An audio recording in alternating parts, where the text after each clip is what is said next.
Mais Dieu lui dit, tu es fou. Cette nuit même, on va te redemander ta vie. Et tout ce que tu auras acculé, qui l'aura? Qui va garder tout ce que tu es en train d'amasser? Dieu lui-même dit, tu es fou. Parce qu'il sait que nous sommes vraiment fous. On n'arrive pas à faire la part des choses. On veut amasser, on veut amasser, on veut garder. On est prêt à tout. Je vais vous mettre la référence biblique. Parce que si je veux lire, ça sera long. On veut amasser, on veut garder. Mais on ne sait même pas demain de quoi est fait. Au lieu de penser à comment ça sera au royaume des cieux, on pense plus à la terre. C'est pour ça que j'aime une chanson que j'ai écoutée. J'ai écouté comme ça, mais quand j'ai entendu ça, m'a fait comme un tic.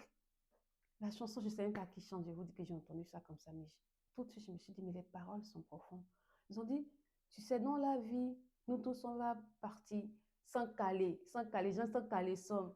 Les choses de ce monde vont rester, voiture, maison. En tout cas, j'ai entendu la chanson, je ne connais pas bien, mais si vous savez qui chante ça, pardonnez, mettez le nom du chanteur et les références en commentaire, s'il vous plaît. Nous tous, nous allons partir sans caler, nous tous sommes partis sans caler, sans poussière, nous sommes poussière, nous retournons.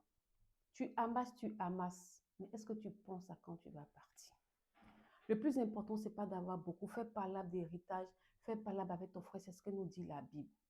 De chercher à avoir un grenier plus grand et d'amasser, d'amasser. Mais quand tu pars, est-ce que tu sais qui va venir prendre? Regardez dans les coutumes où, quand les parents vont, les oncles, les tantes viennent ramasser tout. Mais qu'est-ce que nous devons chercher en réalité, en vérité? Le royaume des cieux. Et c'est pourquoi il y a une phrase où on dit « Vis comme le dernier jour », comme si c'était ton dernier moment de vivre. Vis comme le dernier moment de vivre. Mais les gens ont tellement mal compris. Quand les gens disent « Vivons, on doit vivre parce que tu ne sais pas ce qu'il va faire, ce sera demain. Allons gazer, allons en boîte, allons ici parce que tu ne sais pas. Mon cher, c'est la vie là qu'elle a, il n'y a pas de rediffusion, vivons. » Mais c'est bien, mais est-ce que tu as compris pourquoi on a dit qu'il faut vivre comme le dernier jour? Parce que tu ne sais pas. Je prends l'exemple des tontons qu'on trouve dans les hôtels avec les petites filles, crise cardiaque. Il a vécu comme si il savait, il a vécu comme si c'était le dernier jour. Mais là est-ce que tu peux dire que le tonton va au paradis? On ne sait pas, on n'est pas là pour juger. Mais avec le peu qu'on nous enseignait au catéchisme, avec le peu qu'on nous enseigne à l'église, est-ce que le tonton qui a eu crise cardiaque à la petite fille là dans l'hôtel, là, il a vécu comme le dernier jour? Je pense que c'était ça la bonne vie.